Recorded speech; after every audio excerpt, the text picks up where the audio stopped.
أما بعد فأعوذ بالله من الشيطان الرجيم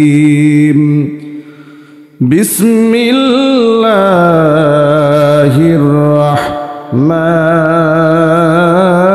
الرحيم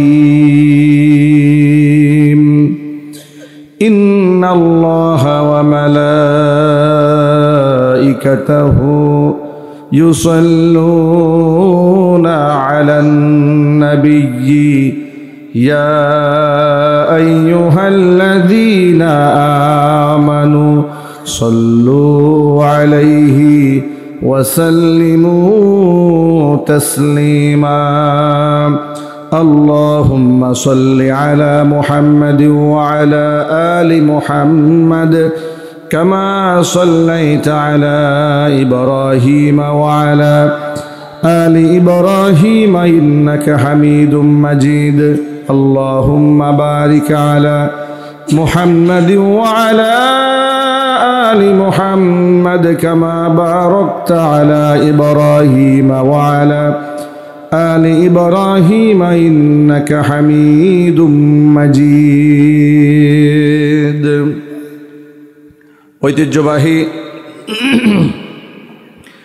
গাজীপুর জেলার অন্তর্গত টঙ্গী পশ্চিম তিলারগাতি ২৭ হাজী M A Gani উচ্চ বিদ্যালয় মাঠ প্রাঙ্গণে আয়োজিত তিলারগাতি গ্রামবাসীর উদ্যোগে প্রথম বার্ষিক ওয়াজ ও দোয়া মাহফিলের শেষ অধিবেশনের সম্মানিত সভাপতি হযরত মাওলানা মোহাম্মদ হেলাল উদ্দিন সাহেব, ইমাম ও খতিব তিলারগাতি কেন্দ্রীয় জামে মসজিদ, মোহতারাম সভাপতির নেক হায়াত আল্লাহ তাআলা দারাজ করেন। আজকের ওয়াজ মাহফিলের সম্মানিত প্রধান অতিথি বীর মুক্তিযোদ্ধা ও শিক্ষাবন্ধু আলহাজ হাসান উদ্দিন সরকার, সাবেক এমপি, জেলা পরিষদ চেয়ারম্যান, অর্ধ শতাধিক শিক্ষা প্রতিষ্ঠানের প্রতিষ্ঠাতা এবং নির্বাহী কমিটির সদস্য, বাংলাদেশ জাতীয়তাবাদী দল বিএনপি। মোহতারাম হাসান উদ্দিন সরকারকে আল্লাহ তাআলা ইসলামের জন্য, দেশের জন্য, দশের জন্য কবুল করেন। আল্লাহ তাআলা তার নেক হায়াত দারাজ করেন। এছাড়াও আমন্ত্রিত বিশেষ অতিথিবৃন্দ, হাজারাত উলামায়ে কেরাম, মুরব্বিয়ানে আযম, অত্র এলাকা এবং পার্শ্ববর্তী এলাকার বিভিন্ন প্রান্ত থেকে ছুটে আসা দিন দরদি, ইমানদার, পরহেজগার, মুত্তাকি মুসলিম ভাইরা, পর্দার অন্তরালে অবস্থানরত আমাদের সকলের শ্রদ্ধাভাজন পর্দানিশীন মা এবং বোনেরা। অপারেটর ভাই, এই পাশ থেকে কোনো আওয়াজ নাই, বাম পাশ থেকে মাইক আছে, আওয়াজ দেন তো। এই সাইডে কোনো আওয়াজ পাচ্ছি না তাহলে। হ্যাঁ, বক্স আছে? এই পাশে কোনো বক্স টক্স আছে? মাইক দেন, আওয়াজ দেন। এক কানে আওয়াজ আসলে এক সাইডে আওয়াজ, এটা একটু বিরক্তকর। কথা বলা তো পেইন হবে মাথার মধ্যে একটু পরে। আওয়াজ দিলে দুই পাশে হবে, না হলে এক পাশেও হবে না। বক্স দিতে হয় দুই পাশ থেকে, ঠিক না? এটা নিয়ম, দুই পাশ থেকে বক্স দিতে হয়। স্টেজে ছোট কিছু বক্স দিলে বক্তার জন্য সুবিধা হয়। কি পয়সা কম দিছে?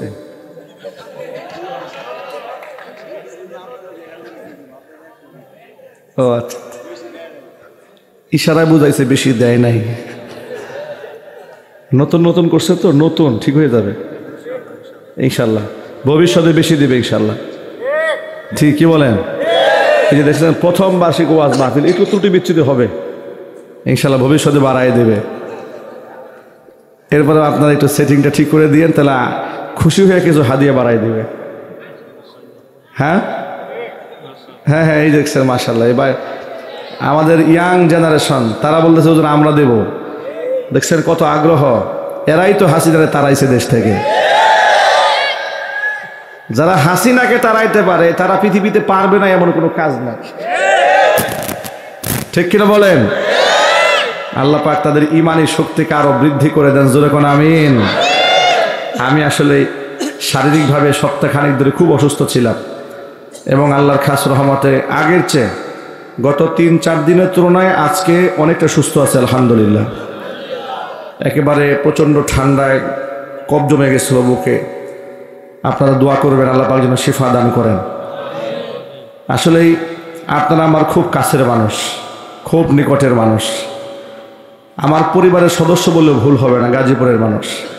গাজীপুরে আমি ছোট থেকে বড় হয়েছি, পড়াশোনা করেছি, ঢাকাতে পড়াশোনা করেছি। কর্মসংস্থানের দীর্ঘ জার্নি গাজীপুরে আমার হয়েছে। অনেক সংগ্রাম, রাজপথে মিছিল, মিটিং, স্বৈরাচারের আমলে কোরআন সুন্নাহর বিরুদ্ধে যারাই পদক্ষেপ গ্রহণ করেছে, নাস্তিক বিরোধী মিছিল, মোদি বিরোধী আন্দোলন সব করেছি, রাজপথে ঝাঁপিয়ে পড়েছি। বিনিময়ে জেল খেটেছি, জরিমানা দিয়েছি, এলাকা ছেড়েছি।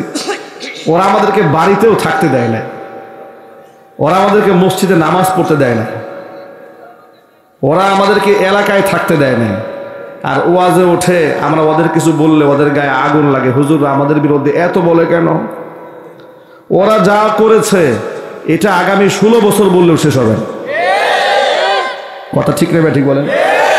ওরা বিগত 16 বছরে যা করেছে এর রিয়াকশন যদি 16 বছরেও মানুষ বলে শেষ হবে না। এদেশের মানুষ তো কম বলে, ধৈর্যশীল মানুষ। আল্লাহ তাআলা এদেশের মানুষদেরকে আরো মহান হওয়ার তৌফিক দান করেন, তাদের মনকে আল্লাহ আরো বড় বানায় দেন। জোরে কোন আমিন। প্রিয় ভাইরা, আজকে যে স্বাধীনভাবে কথা বলার পরিবেশ পেয়েছি, আপনারা খুশি না বেজার? কম না বেশি? হৃদয়ের সবটুকুন ভালোবাসা উজাড় করে শ্রদ্ধা জড়িত কণ্ঠে মহান মনিবের শেখানো ভাষায় শুকরিয়া আদায় করছি।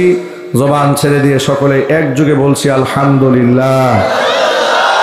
রব্বানা লাকাল হামদ হামদান কাসীরা তাইয়িবান মুবারাকান ফীহি ইয়া রাব্বি লাকাল হামদু কামা ইয়ানবাগি লিজালালি ওয়াজহিকা ওয়া আযীমি সুলতানিকা। আল্লাহ তাআলা আজকের ওয়াজ মাহফিলকে কবুল করেন। তিলারগাতি গ্রামবাসীকে আল্লাহ তাআলা মাফ করে দেন। অত্র এলাকার সমস্ত মুর্দেগানের কবর আযাব আল্লাহ তাআলা কিয়ামত পর্যন্ত বন্ধ করে দিন। কাল হাসরের কঠিন ময়দানে এই আয়োজন আল্লাহ তাআলা আমাদের সকলের নাজাতের জারিয়া হিসেবে কবুল করেন। যারা অর্থ করি খরচ করেছেন, টাকা পয়সা ব্যয় করেছেন, শ্রম দিয়েছেন, ঘাম ঝরিয়েছেন, আজকের এই মাহফিলের ওসিলা করে আল্লাহ সকলকে মাফ করে দেন। তাদের জানে, মালে, ইজ্জতে, সম্মানে আল্লাহ ভরপুর বারাকা দান করেন। সর্বোপরি কোরআনের নূর দিয়ে আল্লাহ পাক আমাদের অন্তরগুলোকে আলোকিত বানায় দেন। নবী করিম সাল্লাল্লাহু আলাইহি ওয়াসাল্লাম মানুষদেরকে দায়িত্বশীল করেছেন, আত্মিকভাবে মানুষদেরকে পরিশুদ্ধ করেছেন কোরআনের মাধ্যমে। আল্লাহ পাক কোরআন সম্পর্কে বলেন আলিফ লাম রা কিতাবুন আনজালনাহু ইলাইকা লিতুখরিজান নাসা মিনাজ যুলুমাতি ইলান নূর। আলিফ লাম রা অর্থ কি? আল্লাহু আ'লামু বিমুরাদিহি বিযালিক, এর অর্থ আল্লাহ পাকই ভালো জানেন। কিতাবুন এমন একটা কিতাব, আনজালনাহু ইলাইকা হে রাসূল আপনার উপর নাজিল করেছি, লিতুখরিজান নাসা মিনাজ যুলুমাতি ইলান নূর, যাতে করে আপনি এই কোরআন দিয়ে মানুষদেরকে অন্ধকার থেকে আলোর পথে বের করে নিয়ে আসতে পারেন। কোরআন দিয়ে আল্লাহর নবী সাল্লাল্লাহু আলাইহি ওয়াসাল্লাম তৎকালীন যুগের অন্ধকারে ডুবে থাকা মানুষদেরকে এমনভাবে আলোকিত বানালেন, তারা পৃথিবীর সমস্ত মানুষের জন্য আইডল এবং আইকন হয়ে গেলেন। জোরে বলেন সুবহানাল্লাহ। আল্লাহর নবী তাদের ব্যাপারে অকুণ্ঠ চিত্তে বললেন আসহাবি কান নুজুম, আমার সাহাবীরা আসমানের নক্ষত্র সমতুল্য। ফাবি আইয়িহিম ইকতাদাইতুম ইহতাদাইতুম, এদের যে কারো অনুসরণ করলেই তুমি হেদায়েত প্রাপ্ত হয়ে যাবে। সাহাবায়ে কিরাম এক একজনের আদর্শ হয়ে গেলেন। একটু যদি বলেন সুবহানাল্লাহ। আচ্ছা প্রিয় ভাইরা, ওয়াজ মাহফিলে কোরআন শরীফের কোনো বিধিবিধান যদি বক্তা কোরআন থেকে বলে, এটা হাসি মুখে মানতে আমাদের কোনো অসুবিধা আছে? বিধান যদি হয় আল্লাহ, বিধান যদি হয় আল্লাহ রসুলের, পদ্ধতি যদি হয় আল্লাহর দেখানো, সিস্টেম যদি হয় আল্লাহর নবীর দেখানো, তাহলে সেটা আমাদেরকে মেনে নিতে আমাদের কোনো আপত্তি আছে? আপত্তি থাকার কথাও নয়।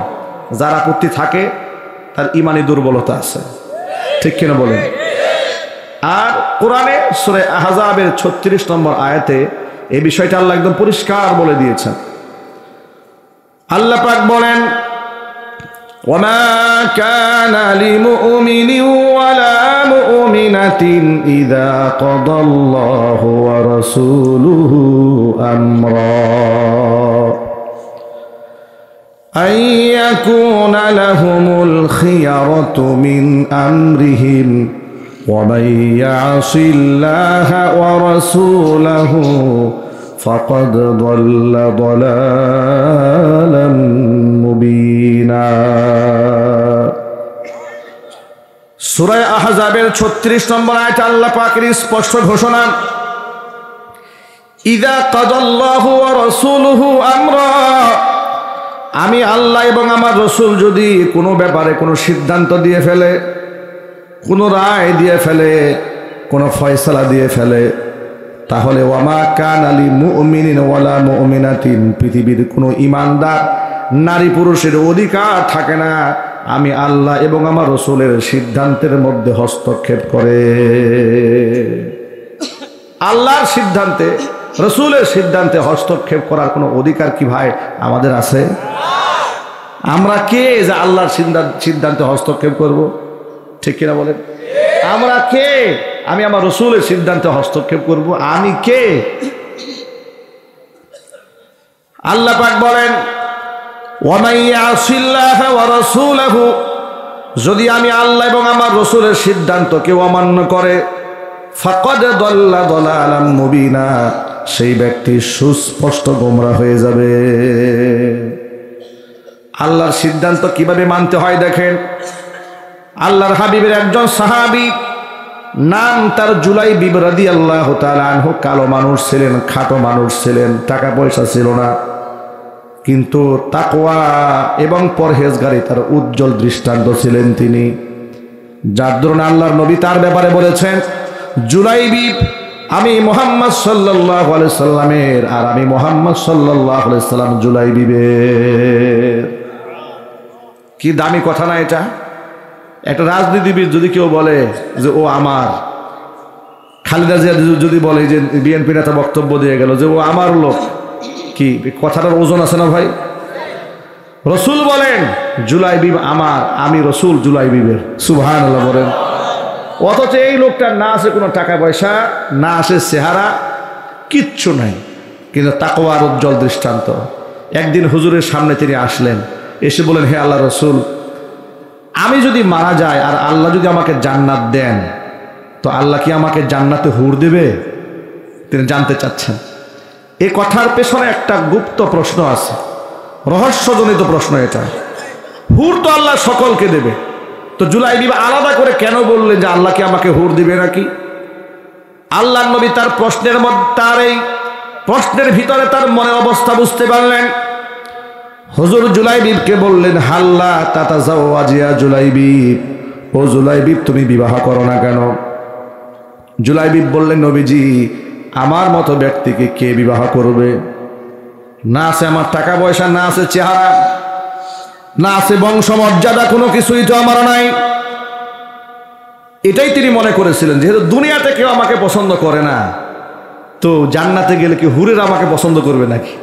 এটা তিনি মনের মধ্যে দুঃখ নিয়ে রসুলকে প্রশ্ন করেছেন, হে রসুল, হে আল্লাহর নবী, আল্লাহ কি আমাকে হুর দেবে? হুজুর বুঝতে পেরেছেন মনে ভাবটা কি। হুজুর জিজ্ঞেস করলেন, হাল্লা তাতাজাওয়াজ, বিবাহ করো না কেন তুমি, ঘটনা কি? জুলাইবিব বলেন, হে রসুল, আমার আছেটা কি, আমাকে বিবাহ করবে কে? একদিক থেকে গায়ের রং কালো, একদিক থেকে টাকা পয়সা নাই, আরেক দিক থেকে বংশ খুব উঁচু বংশ নয়, কোনো দিক থেকে কেউ আমাকে সাপোর্ট দেয় না। আল্লাহ নবী এবার জুলাইবিবের দায়িত্ব গ্রহণ করলেন। জুলাইবিবকে বিবাহ করাবার জন্য নবীজি সাল্লাল্লাহু আলাইহি ওয়াসাল্লাম চতুর্দিক থেকে পাত্রী তালাশ করা শুরু করলেন। খোঁজখবর নিয়ে শুনতে পেলেন একজন আনসারী সাহাবীর ঘরে বিবাহ উপযুক্ত সুন্দরী একটি মেয়ে আছে। নবীজি সাল্লাল্লাহু আলাইহি ওয়াসাল্লাম আনসারী সাহাবীকে ডাকলেন, ডেকে বললেন, সাহাবী, তোমার ঘরে বিবাহ উপযুক্ত মেয়ে আছে? বলে, হ্যাঁ আছে। বিবাহ দিতে চাও? জি দিতে চায়। আমি মুহাম্মদ সাল্লাল্লাহু আলাইহি ওয়াসাল্লাম তোমার মেয়ের জন্য বিবাহের পয়গাম দিলাম। সাহাবী তো আনন্দে আত্মহারা হয়ে গেছে, আল্লাহ নবী আমার মেয়ের বিবাহের প্রস্তাব দিয়েছে, এর থেকে পরম সৌভাগ্য আমার জন্য আর কি হতে পারে।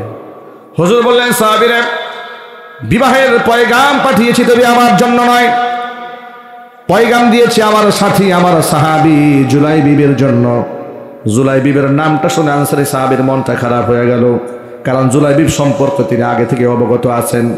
কালো মানুষ, সম্পদশালী মানুষ নন তিনি। মনে মনে ভাবলেন, আমাদের মেয়ে দেখতে এত সুন্দরী, এত সুন্দরী একটা মেয়ের জন্য এরকম একটা পাত্র নবীজি সিলেক্ট করলেন, কিন্তু আবার মুখের উপর হুজুরকে না বলবেন সে সাহস তো নাই। বললেন, ইয়া রাসূলুল্লাহ, যদি আপনি আমাকে সুযোগ দেন ঘরে গিয়ে মেয়ের সাথে, মেয়ের মায়ের সাথে বিষয়টা একটু পরামর্শ করে নেই। নবীজি সাল্লাল্লাহু আলাইহি সাল্লাম বলেন, অবশ্যই পরামর্শ করবে, কারণ বিবাহের ক্ষেত্রে মেয়ের পছন্দ অপছন্দের গুরুত্ব ইসলামে সবচাইতে বেশি। আল্লাহু আকবার বলেন। আমার দেশের মায়েরা বোনেরা তারা ইসলামের অধিকার সম্পর্কে জানে না।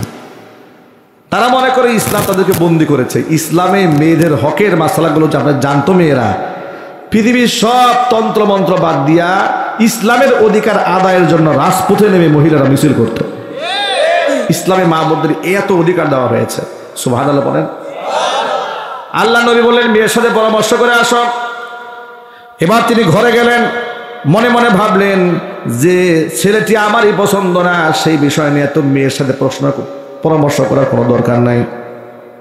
মেয়েকে আড়ালে রেখে মেয়ের মায়ের সাথে একান্তে তিনি আলাপ করতেছিলেন যে, শোনো, নবীজি সাল্লাল্লাহু আলাইহি ওয়াসাল্লাম আমাদের মেয়ের জন্য বিবাহের পয়গাম পাঠিয়েছে। এ কথা শুনে আনসারী সাহাবীর স্ত্রী, মেয়ের মা, সেও খুশি হয়ে গেছে। হুজুর প্রস্তাব দিয়েছে, বড় একটা ব্যাপার না, এটা সৌভাগ্যের ব্যাপার। তিনি বলেন, শোনো, মুহাম্মদ সাল্লাল্লাহু আলাইহি ওয়াসাল্লাম প্রস্তাব দিয়েছে, নিজের জন্য দেন নাই, দিয়েছেন তার সাহাবী জুলাইবিবের জন্য। জুলাইবিবের বিবরণ সামনে তুলে ধরলেন। এটা শুনে মেয়ের মার মনটা খারাপ হয়ে গেছে। এখন বাবাও পছন্দ করছে না পাত্রকে, মাও পছন্দ করছে না। এখন এই প্রস্তাবটা নবী করিম সাল্লাল্লাহু আলাইহি ওয়াসাল্লামের কাছে গিয়া প্রত্যাখ্যান যে করবে, সাহসও পাচ্ছে না। তারা মনে মনে ভাবলেন, ঠিক আছে, যাই হোক না কেন, লজ্জা শরম ভেঙে, যেহেতু পছন্দ নয় বলতে তো হবে, যেহেতু রসুল দায়িত্ব দিয়েছে। তিনি সিদ্ধান্ত নিলেন গোপনে চুপচাপ করে রসুল পাক সাল্লাল্লাহু আলাইহি ওয়াসাল্লামের কাছে গিয়া প্রস্তাবটা প্রত্যাখ্যান করে দিয়ে আসবে। প্রস্তাব প্রত্যাখ্যান করার নিমিত্তে ঘর থেকে বের হচ্ছে, বাবা ঘর থেকে বের হয়ে যাচ্ছে। এমন সময় পেছন দিক থেকে মেয়েটি তার বাবাকে ডাক দিয়ে বলছেন, আব্বা যান, দাঁড়ান, কোথায় যান? কার প্রস্তাব আপনি প্রত্যাখ্যান করতে যাচ্ছেন?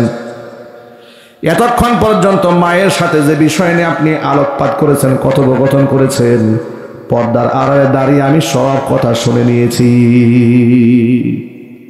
আপনি কোরআন শরীফের আয়াত পড়েন নাই? সূরা আহজাবে আল্লাহ কি বলেছেন? আল্লাহ বলেছেন, ওয়া মাইয়াসিল্লাহ ওয়া রাসূলাহু, যেই ব্যক্তি আল্লাহ এবং তার রাসূলের সিদ্ধান্তকে অমান্য করে, ফাকাদ দাল্লা দালালাম মুবিনা, সেই ব্যক্তি সুস্পষ্ট গোমরাহ হয়ে যায়। আপনি তো বিভ্রান্ত হয়ে যাবেন। খবরদার নবীজির কাছে গিয়ে প্রস্তাব প্রত্যাখ্যান করবেন না, আমি সব শুনেছি। আল্লাহর হাবিবের সামনে গিয়ে বলবেন, নবীজি, আমাদের মেয়ের জন্য যে পাত্রকে আপনি সিলেক্ট করেছিলেন, আমার মেয়ে হাসি মুখে আপনার প্রস্তাব মেনে নিয়েছে। সাহাবায়ে কেরাম আল্লাহ এবং আল্লাহ রাসূলের সিদ্ধান্তকে এইভাবে গ্রহণ করতেন। আমাদের মতো না, যেটা আমাদের পছন্দ হয় আমরা মানি, যেটা পছন্দ হয় না ওটা আমরা মানি না। ঠিক কিনা জোরে বলেন? এদেশে মুসলমানদের সবচেয়ে বড় সমস্যা এই জায়গায়। মুসলমানরা ইসলাম মানে যেটা পছন্দ হয়, যেটা পছন্দ হয় না ওটা আর মানে না। যেমন উদাহরণস্বরূপ বলা যায়, দাড়ি রাখার আমলটা অনেক যুবকের পছন্দ না, মুসলমান, ঠিক নেবে ঠিক। অথচ এখানে স্টেজে অনেক আলেমরা আছে, ফিকহের কিতাবে দাড়ি সম্পর্কে কি আসছে তো জিজ্ঞেস করবেন। পৃথিবীর সমস্ত ফাকিহিরা এই ব্যাপারে একমত, দাড়ি রাখা ওয়াজিব। ঠিক কিনা বলেন? এটা শুধু সুন্নাহ নয়, এটা দাড়ি রাখা ওয়াজিব। কিন্তু এই ব্যাপারে দেখেন কত উদাসীন আমরা, গাফেল। আমার মায়েদের জন্য পর্দা করা সুন্নত না ফরজ, এই ব্যাপারে দেখেন আমরা কতটা উদাসীন। অনেক লোক আছে মসজিদে নামাজ পড়ে কিন্তু ঘরের বউরে পর্দা করায় না। নামাজ পড়ে, হজও করে, উমরাও করে, মেয়েকে বিশ্ববিদ্যালয়ে পাঠিয়ে দিয়েছে জিন্সের প্যান্ট পরায় না। বাস্তবতা আছে না নাই জন্য বলেন? হাদি সাহেবের মেয়ে বিশ্ববিদ্যালয়ে গিয়েছে জিন্সের প্যান্ট পরে। হাদি সাহেব মেয়ে বিবাহ দিচ্ছে, ঢাকা থেকে শিল্পী নিয়ে আসছে, গায়ে হলুদের অনুষ্ঠানে নাচাবে বলে। বাস্তবতা নাই বাংলাদেশে? গায়ে হলুদের অনুষ্ঠান ধুমধাম করে সাউন্ড বক্স বাজাচ্ছে, প্রভাবশালী প্রতাপশালী, আপনি কিচ্ছু বলতে পারবেন না। হাতটাকে মসজিদ কমিটির সভাপতি, সেক্রেটারি, এগুলো নামাজও পড়ে না ঠিক মতো, সভাপতি হয়ে বসে আছে, সেক্রেটারি হয়ে বসে আছে। ওয়াজ মাহফিলের প্রধান অতিথি, নামাজ নাই, কথা বলে না কেন? সূরা ফাতিহা ঠিক নাই, কিন্তু ইমাম বক্তার আগে, বক্তার উপরে মোটা করে নামটা দিতে হবে, তা না দিলে কলিজা ঠান্ডা হয় না। কথা ঠিক নেবে ঠিক। জাহিরিতা জিহালাতের একটা তো সীমা থাকা উচিত, মূর্খতার একটা স্কেল থাকা উচিত। আমার প্রিয় ভাইয়েরা, কাউকে মনে আঘাত দেওয়ার জন্য কথাটা বলিনি, বুঝাবার জন্য বলছি। ইসলামের বিধিবিধানটা এমন, আপনি যদি সব মনে যেটা পছন্দ হয় শুধু সেটাই মানেন, পছন্দ না হয় সেটা যদি না মানেন, তাহলে তো আপনি আল্লাহর কথার আনুগত্য করলেন না, আল্লাহর দাসত্ব করলেন না, নিজের নফসের গোলামি করলেন। ঠিক কিনা বলেন? মানে আমার সব পছন্দনীয় বিষয় আমি মানব, অপছন্দনীয় বিষয় বাদ দেব। তাহলে কি আমি আল্লাহর গোলাম হতে পারলাম? আমি কার গোলাম হলাম? আমার নফসের গোলাম হয়ে গেলাম। যদি আমার পছন্দ হলে মানবো, পছন্দ না হলে মানবো না। যেমন দেখেন, আমাদের দেশে কোনো বক্তা যদি নামাজের ওয়াজ করে, কিছু লোক খুশি, রোজার ওয়াজ করে খুশি, জাকাতের ওয়াজ করে খুশি। যদি খালি একবার বলে দেশটা কোরআন দিয়ে চলতে হবে, এক সাথে সাথে নারাজ। একটু জোরে বলেন, ঠিক কিনা বলেন? এতক্ষণ বক্তা খুব ভালো, একদম ফেরেশতা সমতুল্য, বক্তার প্রশংসায় পঞ্চমুখ। এই যে আওয়ামী জাহিলিয়াতের সময় যে আমরা আসামি হয়েছিলাম, কোন জামানায়? কথা বলে না কেন? আওয়ামী জাহিলিয়াতের সময় এই যে আমরা যে একাধিক মামলার আসামি আমি হয়েছি, জেল খেটেছি, এলাকা ছাড়া হয়েছি। আপনারা বলেন, আমরা কি চুরি করেছি, ডাকাতি, কারো সম্পদ ছিনতাই করেছি, রাষ্ট্রের মাল বিদেশে পাচার করেছি, কারো জমি জমা দখল করেছি, কারো মেয়ে নিয়ে ভাগছি, কারো বউ নিয়ে পালাইছি? তাহলে আমাদের নামে মামলা কেন হলো? আমাদের নামে মামলা এই জন্য হয়েছে, ওরা ইসলাম বিরোধী কর্মকাণ্ড করেছে, আমরা বাধা দিয়েছি। কথা বলতে হবে, ঠিক কিনা বলেন? যদি বাধা না দিতাম আমাদেরকে ওরা মাথায় তুলে নাচত। বাধা দিয়া আমরা ভুল করছি। বাধা দেব না কেন? দেখেন, 2021 সালে নরেন্দ্র মোদীকে আনা হবে দেশে, লাল গালিচা সংবর্ধনা দেওয়া হবে। মুসলমানদের দেশে, মুসলমানদের টাকায় এত বড় অনুষ্ঠান, সুবর্ণ জয়ন্তী, হ্যাঁ? আর সেখানে কুখ্যাত ইসলাম বিদ্বেষী, কোরআন বিদ্বেষী, মুসলিম বিদ্বেষী, মুসলমানদের রক্ত যার হাতে লেগে আছে, বাবরি মসজিদ যার নেতৃত্বে ভাঙা হয়েছে, 92তেও তার নেতৃত্বে প্রথম বাবরি মসজিদে অ্যাটাক করা হয়েছিল। হাজার হাজার মসজিদ এখনো পর্যন্ত ভেঙে গুড়াই দেওয়া হচ্ছে। মুসলমানদেরকে দাড়ি ধরে ধরে জয় শ্রীরাম বলানো হচ্ছে তার নেতৃত্বে। কথা বলতে হবে, ঠিক কিনা? গরু গোশত ফ্রিজে আছে, এই অপরাধে ওরা মানুষদেরকে কুপাচ্ছে, মুসলমানদেরকে হত্যা করছে। এমন একজন কুখ্যাত ইসলাম বিদ্বেষী ব্যক্তি বাংলাদেশে লাল গালিচা সংবর্ধনা পাবে, এই দেশের নাগরিক হিসেবে, মুসলমান হিসেবে কলিজা মানে না বলে আমরা বাধা দিয়েছি। ঠিক কিনা বলেন? বাধা দেওয়াটা কি আমাদের অন্যায় ছিল? অপরাধ ছিল? যদি অন্যায় হয়ে থাকে তাহলে রসুলের কাছে কি জবাব দেবেন?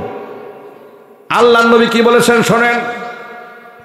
হুজুর বলেছেন, মান রাআ মিনকুম মুনকারান ফালিয়ুগাইয়িরহু বিয়াদি, চোখের সামনে অন্যায় দেখলে যেন হাত দিয়ে প্রতিবাদ করে। ফা ইল্লাম ইয়াস্তাতি ফাবিলিসানিহি, হাত দিয়ে প্রতিবাদ করতে পারো নাই তো মুখ দিয়ে বলো, তাও করতে পারো নাই ফাবিকালবিহি, অন্তর দিয়ে পরিকল্পনা আটক। ওয়াযালিকা যাফুল ঈমান, এটা হচ্ছে দুর্বলতম ঈমান, যে অন্তর দিয়ে পরিকল্পনাটা। আমরা দুর্বল কেন হব? আমরা তো প্রথম সারির ঈমানদার হতে চাই, যদি বলুন ঠিক কিনা। এটা হচ্ছে নবীজি সাল্লাল্লাহু আলাইহি ওয়াসাল্লামের হাদিস। নরেন্দ্র মোদীকে তারা ভালোবেসেছে, প্রেম করেছে, কিন্তু আমরা ভালোবাসতে পারি নাই। কথা বলেন না ভাই? নরেন্দ্র মোদী কি বাংলাদেশকে ভালোবাসে? কারে ভালোবাসে? হাসিনারে ভালোবাসে। কথা বলে না কেন? যদি বাংলাদেশকে ভালোবাসতো তাহলে দেশের স্বার্থ দেখতো, হাসিনাকে কুলে আশ্রয় দিত না। ঠিক কিনা বলেন? তারা তারে ভালোবাসছে, ভালোবাসার কারণ আছে। ওই যে হাসিনা বলছে না, আমরা ভারতকে যা দিয়েছি ভারত কোনোদিন বলতে পারবে না। আমার খুব জানতে ইচ্ছা করে, আপনি কারটা দিছেন? হ্যাঁ, আপনি যে বলেন ভারতকে আমরা যা দিয়েছি ভারত বলতে পারবে না, আসলেই বলতে পারে নাই ভারত। ভারত কিন্তু কৃতজ্ঞ রাষ্ট্র বোঝা গেল, তার দাসীকে যথাসময় কুলে তুলে নিয়েছে। ঠিক না? ঠিক জোরে বলেন। এবার কোরআন থেকে একটা রেফারেন্স শোনেন, কেন আমরা নরেন্দ্র মোদীকে পছন্দ করি নাই। কষ্ট হচ্ছে আপনাদের? বেশি রাত হয়ে গেছে? কোরআন কি বলে শোনেন। সূরা মুজাদালার সর্বশেষ আয়াত, হিফজ কোরআন মাজিদের 28 নম্বর পারার 4 নম্বর পৃষ্ঠার শুরুতেই খুলে দেখবেন আল্লাহ বলেছেন, লা তাজিদু কওমান ইউমিনুনা বিল্লাহি ওয়াল ইয়াউমিল আখির ইউআদ্দুনা মান হাদ্দাল্লাহা ওয়া রাসূলাহু ওয়ালাউ কানু আবাহুম আও আবনাহুম আও ইখওয়ানাহুম আও আশীরাতাহুম উলাইকা কাতাবা ফি কুলুবিহিমুল ঈমান। নবীজি, লা তাজিদু কওমান ইউমিনুনা বিল্লাহি ওয়াল ইয়াউমিল আখির, আমি আল্লাহর উপর ঈমান আনে আর আমার পরকালের উপর ঈমান আনে এমন একটা জাতিকে আপনি কশ্চিন কালেও পাবেন না যে তারা ওই সমস্ত ব্যক্তিদেরকে মোহাব্বত করে যারা আমি আল্লাহ এবং আমার রাসূলের সাথে যারা দুশ্মনী রাখে, মুসলমানদের সাথে দুশ্মনী রাখে, কোরআনের সাথে দুশ্মনী রাখে, ইসলামের সাথে দুশ্মনী রাখে, এমন ব্যক্তিদেরকে ইমানদারেরা কোনোদিন ভালোবাসতে পারে না। এ কথা কে বললেন? আল্লাহ পাক বলেন, ওয়ালাউ কানু আবাহুম, যদিও তারা তাদের বাবা হয়, আও আবানাহুম নিজের সন্তান হয়, আও ইখওয়ানাহুম নিজেদের ভাই হয়, আও আশীরাতাহুম নৈকট্যপ্রাপ্ত আত্মীয় স্বজন হয়, একেবারে নিকটতম আত্মীয় স্বজনরাও যদি ক্ষুধাদ্রোহী হয়, আল্লাহ দ্রোহী হয়, রসুল দ্রোহী হয়, ধর্মদ্রোহী হয়, আল্লাহ পাক বলেন ওই সমস্ত ব্যক্তিরা যদি ইমানদার হয়ে থাকে ওই সমস্ত ক্ষুধাদ্রোহীদেরকে তারা ভালোবাসতে পারে না। ঠিক কিনা বলেন? ঠিক তাই হয়েছে। আমরা যখন দেখেছি তারা আমার ইসলামের দুশ্মন, কোরআনের দুশ্মন, মুসলমানের দুশ্মন, স্বাধীনতার দুশ্মন, তখন আমরা অন্তর থেকে কোরআনের আয়াত অনুযায়ী এদেরকে গ্রহণ করতে পারি নাই, বাধা দিয়েছি।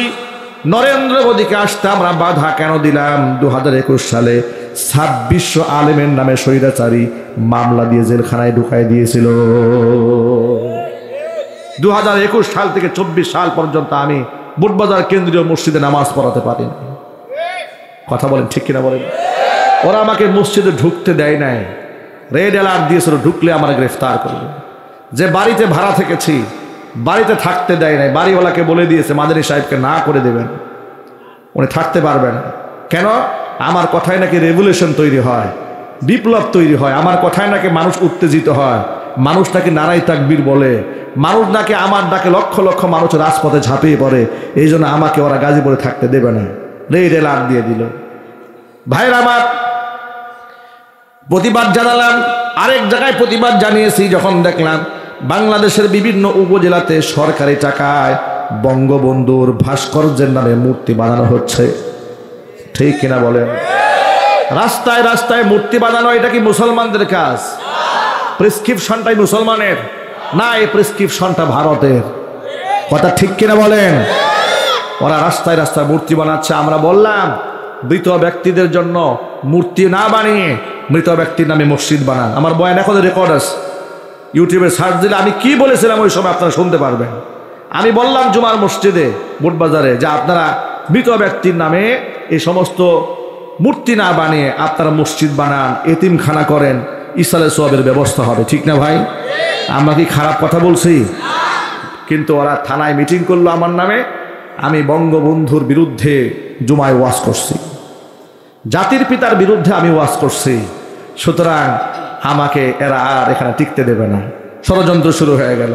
দুইটা ইস্যু, এক হচ্ছে ভাস্কর্য বিরোধী কথা বলেছি, একটা ইস্যু নরেন্দ্র মোদী ইস্যুতে কথা বলেছি। দুইটা ইস্যুকে জমা করলো। বাইতুল মোকাররমে নামাজ যত মুসল্লিদেরকে পিটাইলো, গুলি করলো, হত্যা করলো, প্রতিবাদ জানিয়েছি। তিনটা জায়গায় আমি অন্যায়ের প্রতিবাদ জানিয়েছি। আমি আমার বক্তৃতার মধ্যে দাঁড়িয়ে বলেছিলাম যে এটা আবার কেমন স্বাধীনতা যে আমি স্বাধীনভাবে কথা বলতে পারি না, আমি এই স্বাধীনতা মানি না। এই কথাটা নাকি রাষ্ট্রদ্রোহী হয়েছে। আমার অধি সাহেব বললেন যে আপনি বক্তৃতার মধ্যে বলছেন এটা কেমন স্বাধীনতা, আমি এই স্বাধীনতা মানি না, আপনি দেশদ্রোহিতা করছেন। সুতরাং আপনার বিরুদ্ধে এরা খুব খেপা, আপনার গাজীপুরে থাকতে দেবে না। আমাকে তারা থাকতে দেয় না, চারটা বছর পর্যন্ত মসজিদে ঢুকতে দিল না। একটা বিদায় নেওয়ার জন্য সুযোগ চেয়েছিলাম যে আমি এত বছর নামাজ পড়িয়েছি, একটু বিদায় নেওয়ার সুযোগ দেন। তারা বলল না, আপনি বিদায় নিতে গেলে আপনার ভক্তবিন্দুরা দাঁড়াই থাকবে বলে দাঁড়াই যাবে, তাহলে বিদায়টা হবে না, এটা করা যাবে না। দেখেন একটু সুযোগ করা আমাদেরকে দিল না, চোরের মতো আমাদেরকে পালিয়ে থাকতে হয়েছে। অবস্থা অতিল কালা ইয়ামুন উদাবিলুহা বাইনান নাস, দিন কিন্তু আল্লাহর হাতে। দিন কার হাতে? দিন আল্লাহর হাতে। আল্লাহই পরিবর্তন করে দিয়েছেন। ওরা আমাদের মুসল্লিদের কাছ থেকে আমাদেরকে বিদায় নিতে দেয় নাই, বিদায় নেওয়ার সুযোগ আল্লাহ স্বৈরাচারীকে দেয় নাই। স্বৈরাচারী চেয়েছিল সেনাবাহিনীর কাছ থেকে আমার 1 ঘন্টা সময় দেয়, আমি জাতির উদ্দেশ্যে একটা ভাষণ দেই। সেনা অফিসার বলেছে সময় 45 মিনিট। ভাষণ দিবেন না গাট্টি বুঝতে গুল করবেন, সিদ্ধান্ত আপনার। পিঠের চামড়া কিন্তু থাকবে না, ছাত্র কিন্তু আসতেছে দিয়ে কাছাকাছি চলে আসছে। স্বৈরাচারী মনে মনে ভাবে গোষ্ঠী বাড়ি বক্তৃতার, তাড়াতাড়ি সুটকেস গুছাও, হেলিকপ্টার স্টার্ট দাও। কথা ঠিক কিনা বলেন? ভাষণ দেওয়ার সুযোগ দেওয়া হয় নাই, চোরের মতো দেশ থেকে পালিয়ে যেতে বাধ্য হয়েছে। যারা আলেমদেরকে বিদায় নেওয়ার সুযোগ দেয় না, আল্লাহ পাক স্বৈরাচারীকে বিদায় নেওয়ার সুযোগ দেয় না, জুতা পিটা করে তাড়িয়ে দিয়েছে। কথা বলে ঠিক কিনা?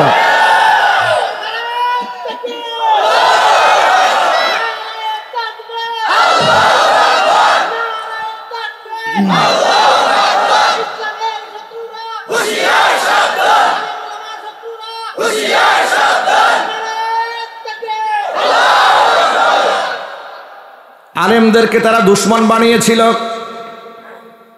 যারা দাড়ি এবং টুপিওয়ালা তাদেরকে তারা দুশ্মন বানিয়েছিল।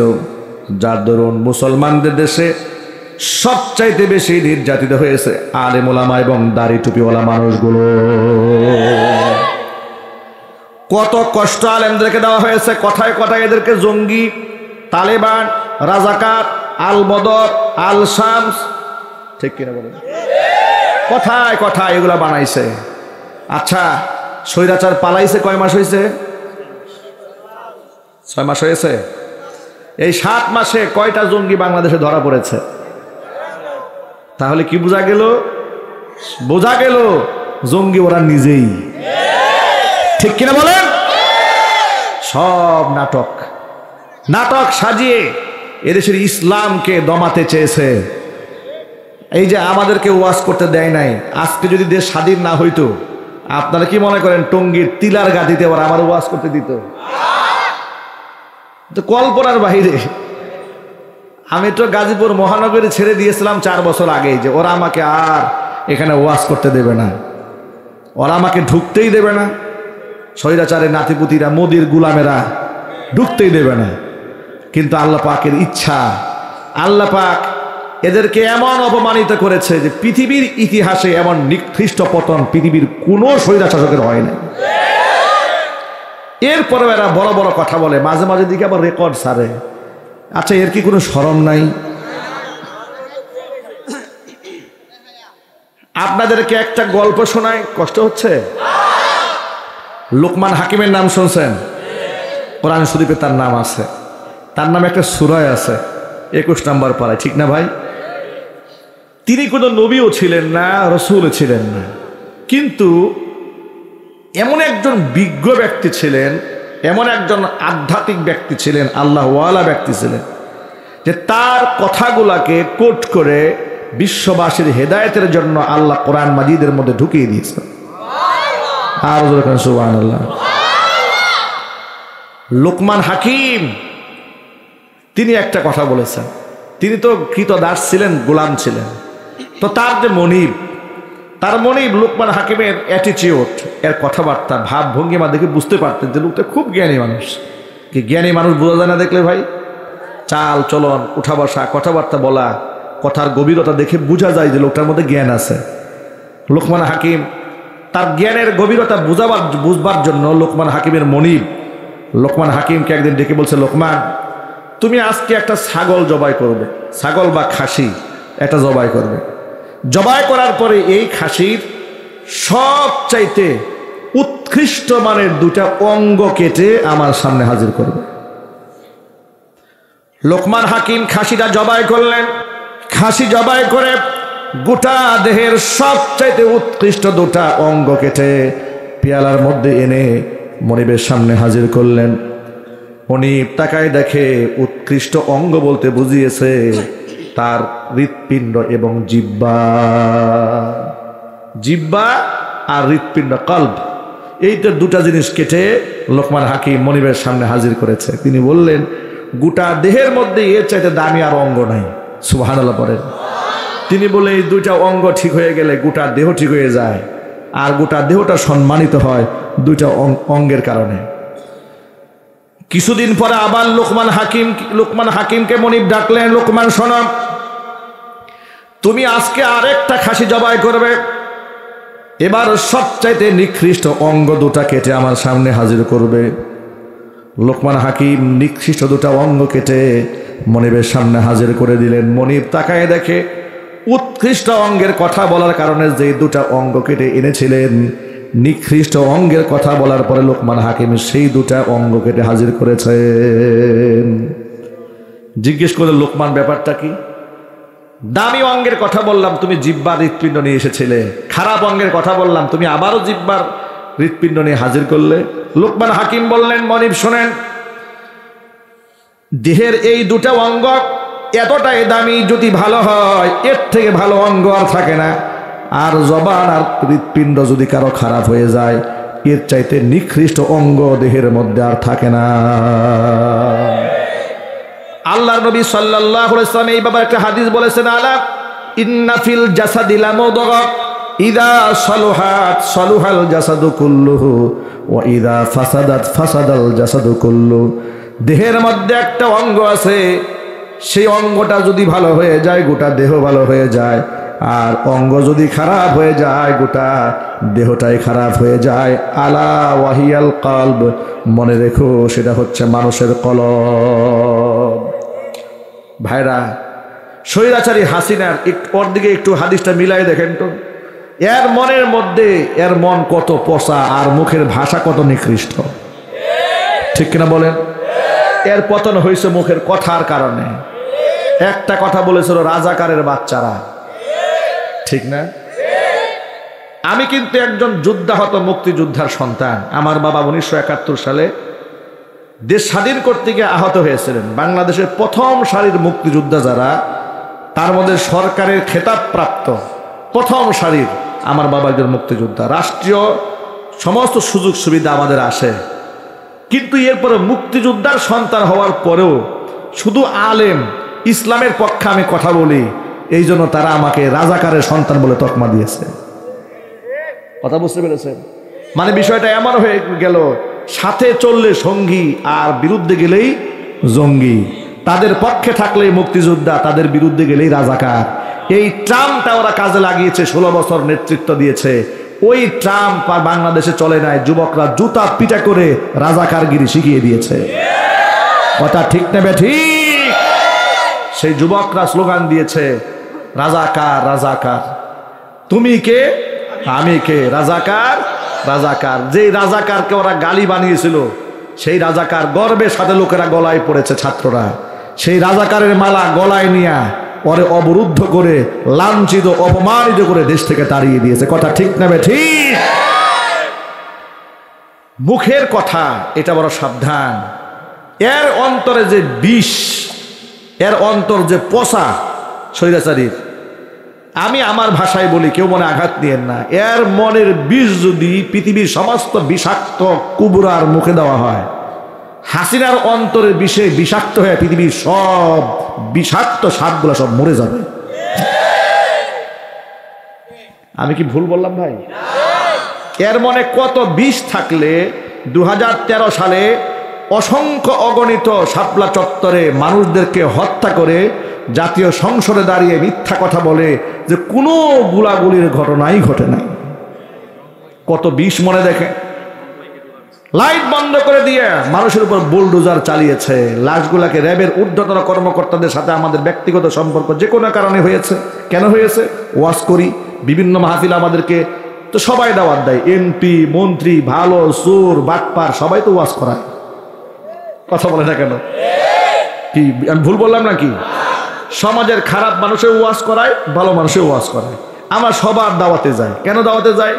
ওয়াজ যে মনে হয় সে করাক, আমার কথা তো সবাই শুনতেছে। র্যাবের এক কর্মকর্তা বলে, হুজুর ওই মিশনে আমরাও ছিলাম দায়িত্বে, কিন্তু কি করব, চাকরির খাতিরে কিচ্ছু কথা বলা যায় না, কিছু বলা যায় নাই। যে বলেছে তারই সমস্যা হয়ে গেছে, প্রমোশন থেমেছে, চাকরি থেকে বরখাস্ত হয়েছে, ওএসডি হয়েছে, ভয়ে কেউ মুখ খুলে নাই।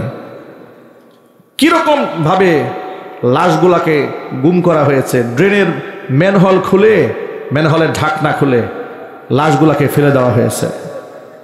এরপরে সংসদে দাঁড়িয়ে বলছে কোনো গুলাগুলির ঘটনায় ঘটে নাই। আমি আপনাদের সকলের কাছে জিজ্ঞেস করি, এখানে কি আওয়ামী লীগ, কি বিএনপি, কি জামাত জাতীয় পার্টি জিজ্ঞেস করতে চাই না, ইমানদারের মতো জবাব দিবেন, শাপলা চত্বরে কোনো গুলাগুলির ঘটনা ঘটে নাই? মানুষকে শহীদ করা হয় নাই? লাশ গুম করা হয়নি? তাহলে স্বৈরাচারী হাসিনা জাতীয় সংসদে সত্য বলেছে না মিথ্যা বলেছে? শতাব্দীর শ্রেষ্ঠ মিথ্যাবাদী, কথা বলতে হবে, ঠিক কিনা? 57 জন সেনা অফিসারকে ঠান্ডা মাথায় খুন করেছে, ঠিক কিনা জুড়ে বলেন? গেল পর্ব এটা। 2021 সালে নরেন্দ্র মোদীকে কেন্দ্র করে 2600 আলেমের নামে মিথ্যা মামলা দিয়েছে। কত আলেমদেরকে দেশান্তরিত করেছে, ঘর ছাড়িয়েছে, বাড়ি ছাড়া করেছে। বাংলাদেশ সহ গোটা বিশ্বের মধ্যে 21 শতাব্দীর সর্বশ্রেষ্ঠ জনপ্রিয় বক্তা আলোচক আল্লামা শহীদ দেলোয়ার হোসেন সাঈদী রহমাতুল্লাহি আলাইহি, কথা বলতে হবে, ঠিক কিনা? বুকে হাত দিয়ে বলতে পারবেন তার চাইতে জনপ্রিয় কোনো আলেমের কিংবা রাজনীতিবিদের জন্ম হয়েছে বাংলাদেশে? হয় নাই। কেন বলি শোনেন, বিএনপি যারা করেন তারাও মনে কষ্ট নিয়েন না, অন্য যারা করেন তারাও কষ্ট নিয়েন না।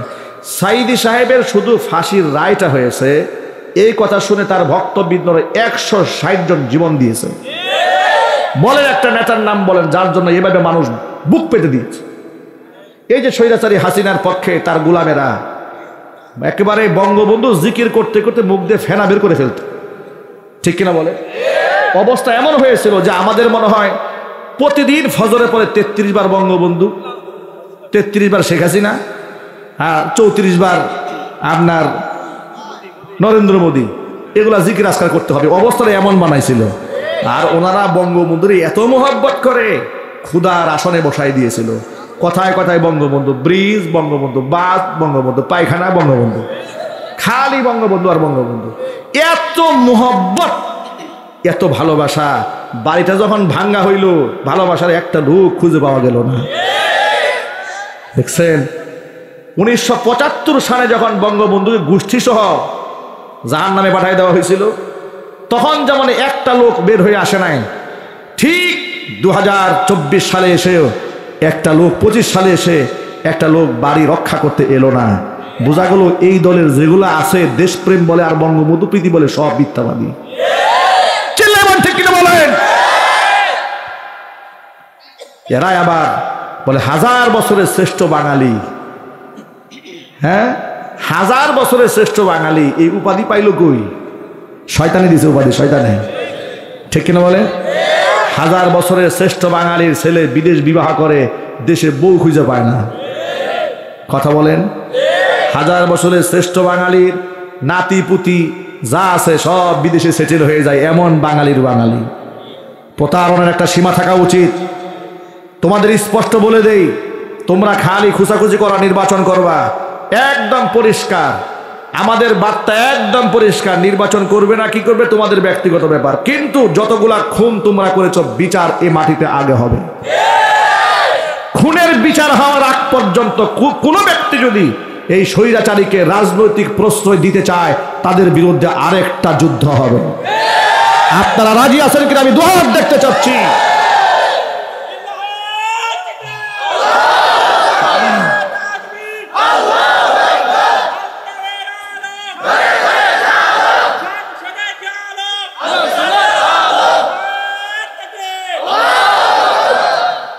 এবার মূল কথায় ফিরে আসি।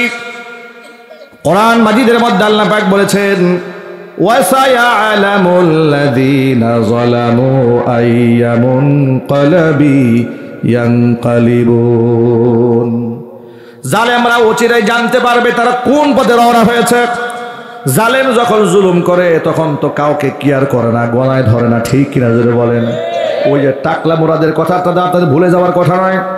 টাকলা মুরাদ এইরকম বৃদ্ধাঙ্গুলি দেখায় দেখায় বলছিল মোল্লাদের টাইম নাই, টাইম নাই, বলে নাই? অহংকার, আহারে অহংকার। আমাদের খুব জানতে ইচ্ছা করে ফাইনাল জব্বারুন, এই অহংকারীরা এখন কই? অহংকারীরা তোমরা কোথায়? ক্ষমতার দম্ভ। এই জন্য মনে রাখবেন, ক্ষমতা নিয়ে অহংকার করতে নাই। ক্ষমতা দেওয়ার মালিক কে?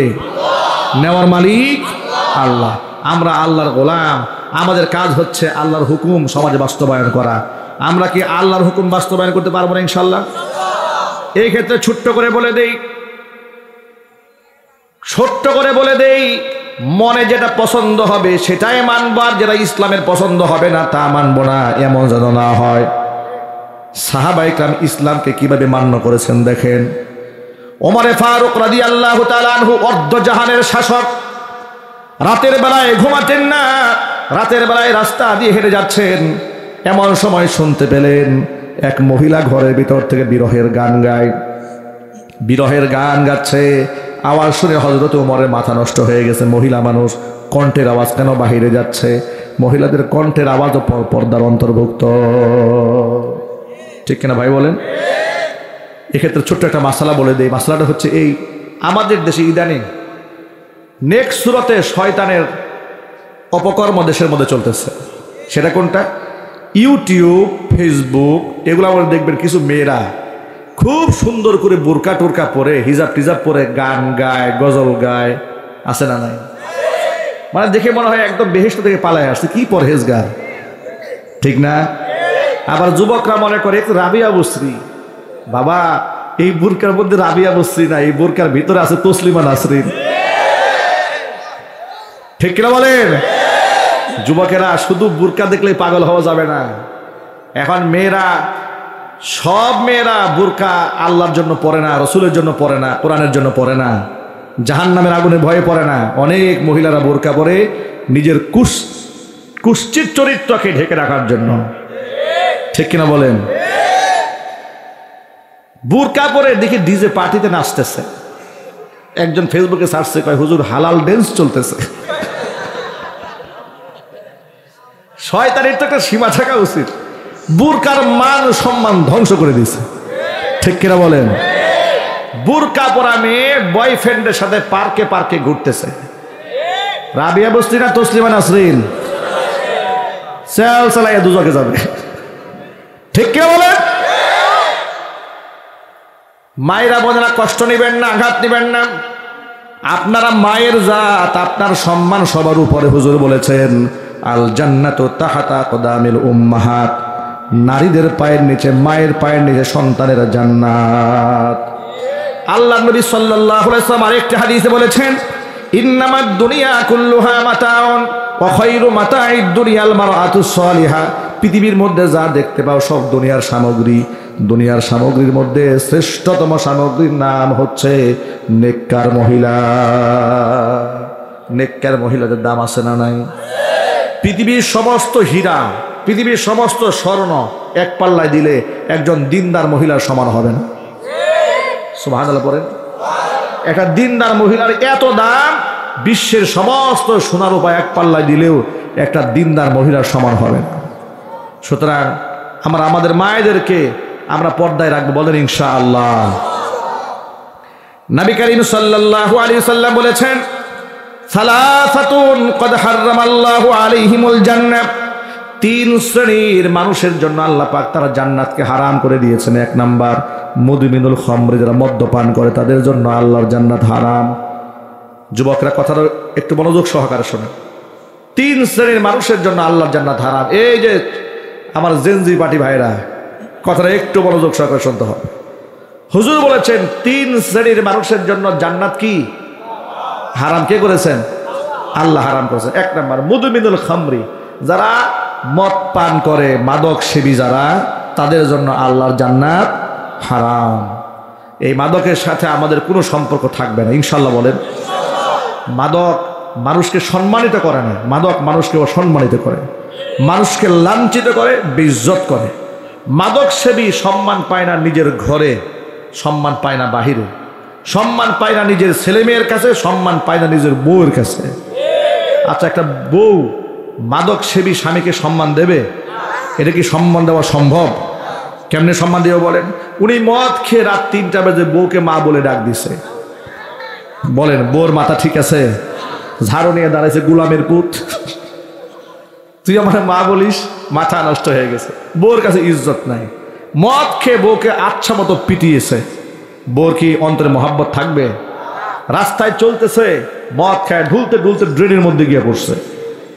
ড্রেনের সাথে কথা বলতেছে শুয়ে শুয়ে, কিরে ড্রেন, তুই না সারাদিন রাস্তার সাইডে আসলি, মাঝখানে কোন সময় আসলি? ড্রেন নাকি রাস্তায় মাঝখানে আসছে, ওর যে স্ক্রু ঢিলা হয়ে গেছে এর কোনো খবর নাই। মাদক মানুষকে অসম্মানিত করে, বেইজ্জত করে, ঠিক কিনা বলে? সেই মাদকের সাথে কি আমাদের কোনো সম্পর্ক থাকবে? আচ্ছা, বাংলাদেশ থেকে মাদক নিষিদ্ধ হওয়া দরকার না নিয়ন্ত্রণ হওয়া দরকার? কিন্তু বাংলাদেশে কি মাদক নিষিদ্ধের আইন আছে? কোনো আইন নাই। মাদক নিয়ন্ত্রণ আইন, মাদক নিয়ন্ত্রণ আইন 2021 এটা আইন আছে, কিন্তু মাদক নিষিদ্ধের কোনো আইন নেই। আপনি হোটেল সালাদিয়াতে মদ খাইলে না জায়েজ, কিন্তু 5 স্টারে গিয়ে খান, পুলিশ আপনাকে বলে স্যার আরো একটু দেব, ঠিক না? কেন রে ভাই? গরিবের জন্য খাওয়া হারাম, বড় লোকের জন্য হালাল, এই বৈষম্য করলে কেন? হারাম তো হারামই, পায়খানা সালাদিয়াতে খাইলেও হারাম, 5 স্টারে গিয়ে খাইলেও হারাম, ঠিক না ভাই? এটা কম খাইলেও হারাম, বেশি খাইলেও হারাম। মাদক এটা নিষিদ্ধ হওয়া দরকার, কিন্তু নিষিদ্ধ কেমনে হবে বলেন তো ভাই? যারা সংসদে যায় তারা নিজেরা যদি মদ খায় তাহলে মদ নিষিদ্ধ করবে কে? ঠিক না? ওই স্বৈরাচার আমলে দেখছেন না যে এক মন্ত্রী দাঁড়াইছে, খাতাপত্র নিয়ে দাঁড়িয়েছে, দাঁড়ানোর পরে চোখ যায় একদিকে, নাক যায় একদিকে, কথা বলতে পারে না, বসতে পারতেছে না, উল্টায় পড়তেছে, মানে এই মাত্র কয়েক গ্যালন খেয়ে আসছে, ঠিক না? লোটাস কামাল। আর অবস্থাটা কি? যাই হোক, আমরা চাই যে মদ আল্লাহ হারাম করেছেন তার নিষিদ্ধ হয়ে যাক। আপনারা চান? আপনারা চান? তাহলে সৎ নেতৃত্ব, যারা মাদক মুক্ত জীবন নিজেরা গড়েছে, এরকম নেতা সংসদে পাঠাতে হবে, ঠিক না? নারায়ণগঞ্জের এক মাহফিলে আমি বক্তৃতা করব, আমার আগে প্রধান অতিথি ভাষণ দিলেন, মাদকের বিরুদ্ধে সেই বয়ান দিলেন, এত ভালো লেগেছে, আমি আবেগে তার জন্য খুব দোয়া করেছি যে আল্লাহ এরকম নেতা তুমি সংসদে পাঠিয়ে দিও, এর 14 গোষ্ঠী বেহেশতে দিও, অনেক দোয়া করছে। বয়ান শেষ করে নেমে যাওয়ার সময় এই মাহফিল কর্তৃপক্ষ আমাকে একদিন দেখে বলছেন, হুজুর, আমাকে এই স্টেজেই বলল, ওনাকে চিনেন যার জন্য এত দোয়া করলেন? আমি বললাম না, ওনাকে চিনি না, আমি গাজীপুরের মানুষ, উনি নারায়ণগঞ্জের মানুষ। বলে হুজুর, ইনি এই এলাকার মাদকের ডিলার। আমি বললাম এটা কোনো কথা হইল? তো মাদকের ডিলাররা আপনি ওয়াজ মাহফিলের প্রধান অতিথি কেন বানালেন? তো হুজুর, ওনার নাম আগে না দিলে ওয়াজ করতে দিবে না, এই জন্য দাওয়াত দিয়েছি। উনি মাদকের বিরুদ্ধে বয়ান দিলেন, মানে উনি খুব চৌকস মানুষ, চৌকার নাই, উনি বুঝে কোন জায়গায় কোন বয়ান দেওয়া লাগে। উনি দেখছে সব মুসল্লি টুপিওয়ালা দাড়িওয়ালা, উনি বুঝে ফেলছে এই বয়ানটা দিলে এখানে খাবে বেশি, এই যে আপনিও ধুকায় পরে দোয়া করে দিচ্ছেন, উনি সব জায়গায় এই কাজগুলা করে। সুতরাং আমাদেরকে চিনতে হবে যে আসলে যা কারা এলাকার মধ্যে মাদক সাপ্লায়ার, কাদের নেতৃত্বে আন্ডারওয়ার্ল্ডের রাজনীতি হয়, কাদের নেতৃত্বে গাঁজাখোর, মদখোর, হিরোইনখোরদের রাজনীতি চলে, এটা বুঝতে হবে। যাদের নেতৃত্বে সন্ত্রাস থাকবে, চান্দাবাজ থাকবে, মাস্তান থাকবে, ডাকাত থাকবে, খুনি থাকবে, এমন নেতার পিছনে মুসলমান হাঁটবে। মনে থাকবে কথা ইনশাল্লাহ।